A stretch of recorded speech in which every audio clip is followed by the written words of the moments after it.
At this time, I'm going to be a little more comfortable and sit down, and I'm going to give you testimony, if that'll be all right with y'all. A little less formal in a chair. So I had this revelation, and I wasn't real sure if I should share it because I felt like, it wasn't stated in the Bible word for word. And, of course, I don't want to lead anybody in any wrong direction. I don't want to take anybody out of where they need to be. So I've been real hesitant on sharing. But the revelation is all of our thoughts are not our own. God gave us free will to choose, but the options, the thoughts, and the process is either from God or from Satan, and we get to choose which way we want to go. So that's what free will is to me from the revelation that I had. But God is amazing. He led me to Daniel's sermon he did down at Wright Road, and out of his sermon he mentioned that worldly psychologists or psychiatrists ran a study and showed that 96% of human thought is not self-generated, but is generated from the surroundings, the environment, other people, and other things. So that just led me to know that, even though that revelation that I just gave was not a word for word in the Bible, but it is a word from God. So that helped me do some reconciliation in my life to figure out how I got to where I am from where I came from and my background, because, all of our backgrounds are different. So I'm just going to share just a quick rundown. Of course, it's not all the trouble I've ever gotten into, but it's the high points, and let you know how this revelation, what it means to me, and how it's worked in my life. So my mom was murdered when I was 7. My dad went to prison when I was 9. Both of them were drug addicts and alcoholics, so I swore to myself I was going to live a different life. I was going to grow up and be a mom and have kids and be a better parent than what my parents were. My grandmother's parents, my grandparents raised me and my brother, but it seemed to be a real loveless marriage. Grandma would sit at the kitchen table, playing solitaire, chain smoking, drinking coffee all day, while Granddaddy, on his days off, was downstairs in the den watching TV, doing nothing. And they just seemed like they hated each other. I mean, they weren't ugly to each other. They didn't say bad things to each other, but you could just tell they didn't have that click. When you see people who are in love with each other, that actually enjoy spending time with each other, they'll actually be in the same room with each other from time to time. But I just didn't see that with them. So, with losing both my parents, that started building a lot of resentment, being in a loveless household. Then later my aunt, her kids moved in, which was not a good situation. That's a whole other story. My aunt was a little bit of an abusive person, mainly verbal, but a few times she did hit me. I grew up with very little to no respect for that woman. It's taken God to actually generate some respect, even though she didn't earn it. But, God can work in many, many different ways. I was raised in a Methodist church, and I was forced to go to a Free Will Baptist Bible college, or not college, but school from 2nd grade to 7th grade. And both of those religions seem to teach you work-based religion. Like, you have to do this to go to heaven, or you have to do that to go to heaven, which, of course, you start seeing all the hypocrisy because, the secretary at this school that I went to, Woodbine Christian Academy, she said, if you celebrate Halloween, you're going to hell. Okay. So, unbeknownst to me, we go trick-or-treating, and she lives in my neighborhood, answers the door dressed like a witch with a bag of candy, and I was like, who's going to hell, me or you? And so that, builds more resentment. So I get on into high school, smoke weed a couple times. I don't remember actually smoking the weed because I have this special gift where I get to forget a lot of things. So the actual smoking of the weed I don't remember doing, but I remember driving my car down Anderson Road. We were at the boat docks, obviously, heading back towards my aunt's house because I was staying with her at the time. And I was driving, I thought, so very fast. And my friends in the car were like, man, you're going to get pulled over. And I'm like, I know, I'm going so fast. I'm up here driving like a little grandma. And they're like, man, you're doing 20 miles an hour. And I'm like, I'm going so fast. So that was one of my first 2 experiences with smoking weed. And then the next time that I smoked, my best friend from high school, I was a sophomore, I believe, in high school, we went over to his older brother's house. His older brother's about 35 years old, had a couple of kids, and all the kids in the neighborhood that knew him were over there smoking weed. Of course, I was like, no, I don't feel real comfortable being over here. I don't know anybody other than my best friend, and I really don't feel like it. And, they're like, puff, puff, pass, you're messing up the rotation. Come on now. And I was like, okay, fine. So I took two small little two small little puffs of weed, and within a half an hour, I was passed out. I woke up in the bed with some dude having sex with me, which was my best friend's older brother. So I managed to get out of there, and I decided I was going to develop this logic, this worldly, I got this under control, it's all about me logic. If I'm going to do something dumb, I'm going to do it as smart and as safe as possible in the future. So I just got stuck with this logic. And I used to watch a lot of Lifetime movies and Nick at Night when I was younger. And based on the past with my parents, I'm not going to get caught up. I'm not going to, there's a certain standard that I set for myself. But, of course, if you base your standard on the world, you can seem like you're high on a kite. But when you start basing your standard on God's standards, on where he wants you to be and how you're supposed to live your life, you see that you ain't nothing. So I dropped out of high school September of my senior year because I was mad at the world, and I was mad at the school, and I was mad at everybody, and I was 30 days away from being 18. You can't tell me what to do. So I dropped out, and within that 30 days before I turned 18, I met my eldest child's father. And, of course, I didn't realize that your intuition was actually God talking to you, that that's part of your spirit of God talking to you. So I just kind of ignored that women's intuition that said, you don't want to have anything to do with this guy. He's not for you. He's not the right kind of guy. And I'm like, you don't know what you're talking about, He seems pretty cool, So we started dating, and he got a hold of some acid, and 4 little hits of acid made a picture, and it was called Flying Pyramid. So it's like this rainbow pyramid with 2 little wings on it with a cyclops eye, and 4 hits made a whole picture. So both of us took 4 hits each. And like an hour and a half later, nothing was happening, so he called his dealer. He was cussing him out. His dealer's like, when did you take it? He's like, an hour ago. And he's like, man, just wait. Don't call me again. My stuff is good, whatever. So Sean decided he wanted to trip with his ex-girlfriend and her new boyfriend and this other group of people I'd never met before. And so needless to say, it didn't turn out to such a good night. So at the peak of our trip, we had to leave this dude's house that we were staying at. So Sean was like, you're driving. I'm like, man, I'm jacked up. All this stuff is moving, all this pretty colors, and I can't drive this car. And he was like, no, I had to learn how to drive messed up, so do you. Get in the car. I'm like, okay. And so I get in the car, and unbeknownst to me, of course, looking back on it now, it's God's grace is the only thing that saved me, because the road was exactly where it needed to be. Everything else around it was melting, pretty colors, very distracting. But when I put my eyes on the road was right where it needed to be. And, of course, I was like, oh, I'm good. I got this superpower. I can just control my mind just the way I need it to, And so from there, we tripped a few more times on different acid, and most of it was dirty acid, so you had more stomach cramps and you had pretty visuals. And then we came across some mescaline, the green stuff and the red stuff, and so we did that a few times, and then we got this black and gold, and that stuff was so strong. We went to go watch Independence Day, and when it got to the part in the movie where they were showing the aliens in the little glass domes, I'm like, oh no, I can't be in here with these demons. I had to get out of here. So I went and hung out in the car for the rest of the hour and a half left in the movie, because that's fairly close to the beginning of the movie. So I just hung outside and watched trees melt and had my own little happy day. I'd heard a lot of people had bad trips, so I knew I had to stay in a good frame of mind regardless of the circumstances around me. So, of course, I felt like that was my own power doing that. Of course, looking back, it wasn't me at all. It's God saving me from all of this stuff.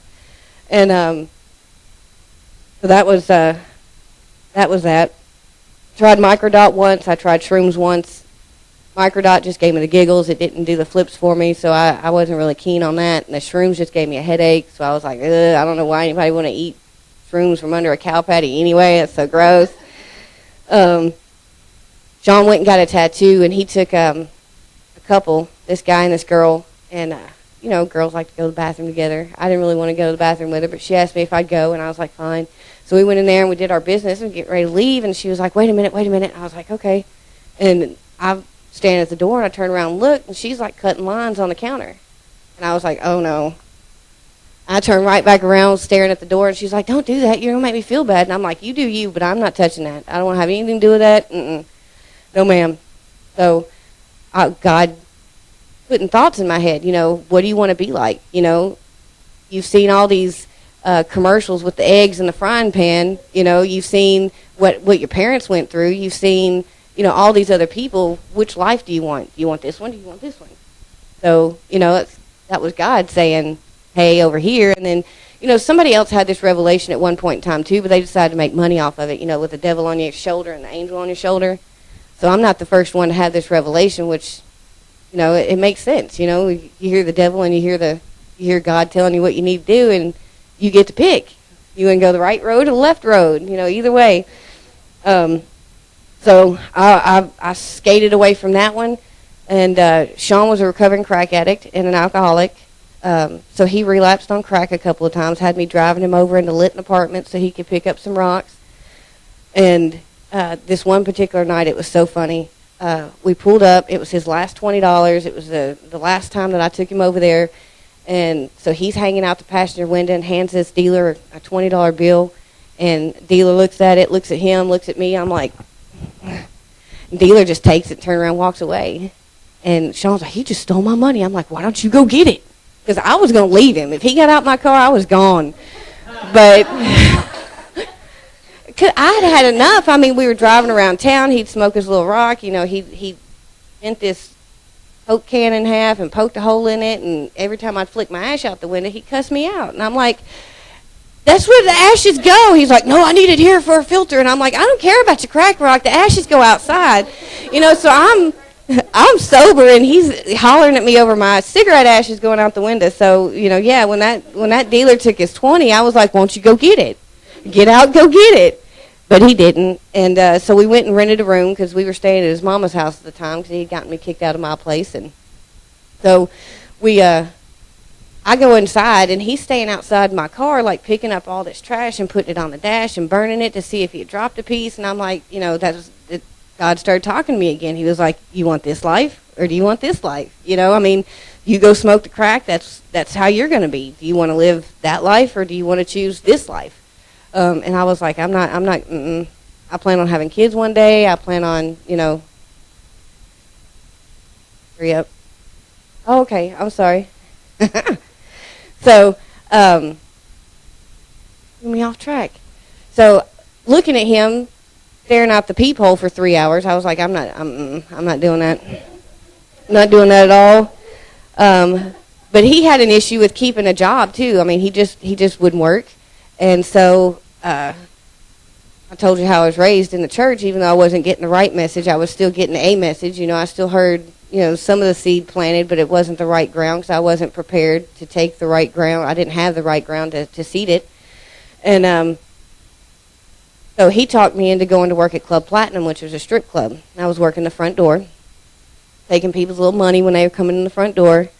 And then my granddaddy passed away while I was working there. And Sean didn't want me to have anything to do with my family because he knew that they would talk me away from him because he was nothing but trouble. Nothing but trouble. So I wound up going home, and some kind of way, I don't know what it was. I don't know if God told my grandma or somebody else told my grandma, but I was pregnant. So Grandma comes in the back room, and she was like, so I hear you're pregnant. And I'm like, yeah. And she was like, you need to get it fixed. You need to do it, like, now.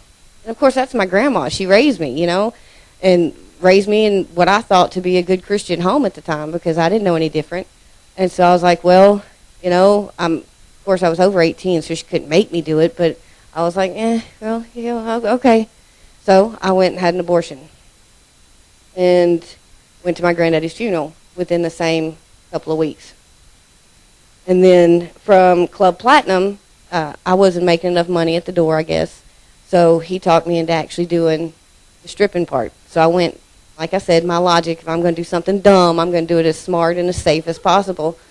So I went to the Classic Cat, which they have rules and regulations. If you're within so many feet of a school, you can't be completely topless and you can't lose your bottoms. So I did that for about a month. And then from there, I went to Deja Vu. Because I didn't have what most guys go to the strip club to see. I didn't have boobs, I didn't have a butt, and I didn't have a tan. I was all of a $1.05 and a barely B with no hind end. My best friend used to say if I turned sideways and stick my tongue out, I'd look like a zipper. So I didn't start gaining weight until about 7 years ago. And I'm heavier now than I ever was at full-term pregnancy with any of my kids. So that tells you how little I was. I was tiny. My nickname on CB radio was Half Pint. So after working at Deja Vu for 3 months, I finally quit because I was pregnant again. And at this time, I was 6 months along, and I was showing. Well, 5 months along, and I started showing. Because as tiny as I was, my stomach sat behind my hip bones. So when I started getting that natural pooch that most women have, I was like, I already feel bad enough doing this job. I got to go. So I quit, and then he finally went and got a job. And when he got his first paycheck, I was like, you got to pay the electric bill. They're going to shut it off. And we had a place out in Gallatin together, and he was like, I worked 2 GD hard for this effing money. I'm not paying no GD electric bill. I'm spending it on my effing self. I'm like, okay, I got you. Grandma, can I come home? And then I called my brother. I'm like, could you bring your truck up here and get my stuff? And my grandma, the condition for me moving home was no more lies. I'm like, well, if it hurts your feelings, I'm sorry. So I gave up all of it. I'm like, I'm truth-bound from here on out. So I went on back home. I didn't tell her I was pregnant until I got there. Right. So my brother snitched me out. We get home, and I'm, like, taking off Kleenex boxes and flower plant pots and, the light stuff. I'm grabbing all the light stuff. And anybody who knows me knows that I'm one of the biggest tomboys, and I'll help you carry the heaviest thing I can possibly manage to muster off the ground. And he went to my grandma, and he was like, what's wrong with her? Something's wrong with her. She will not help me carry nothing. You figure it out. Something's wrong with her. She's wearing these big old baggy clothes. She's probably pregnant again. So, Grandma, you pregnant? Yeah, but I'm too far along to get an abortion. This is committed. So I had my eldest, and he's in seminary, by the way. I'm so proud of him.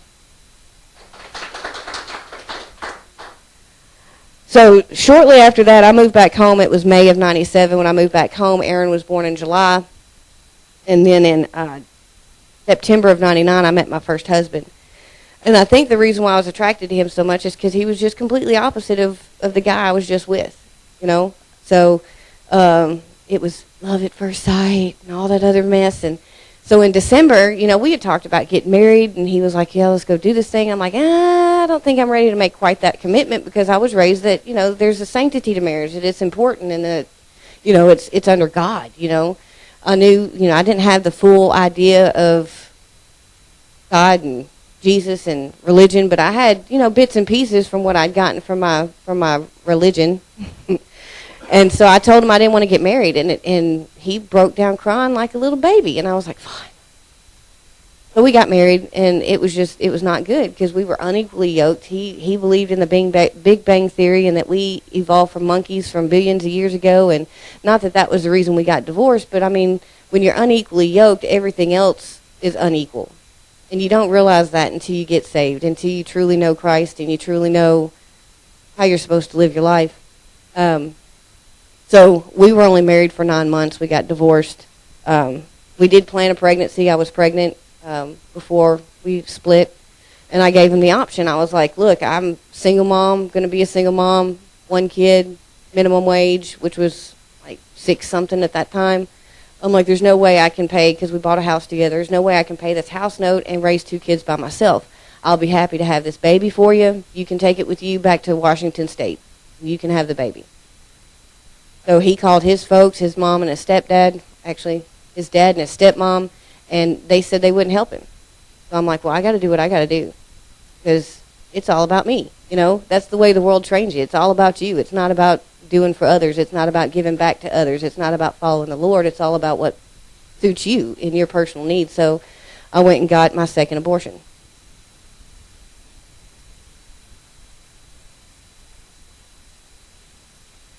So shortly after that, there's a few guys in between there, but shortly after that, I went on a sabbatical, and I started going to this non-denominational church in Murfreesboro. Really awesome pastor there. But after about a year of his preaching, he said his heart troubles were too much, and he didn't want to collapse and die on stage in front of the podium, so he retired from his position, and another pastor came in.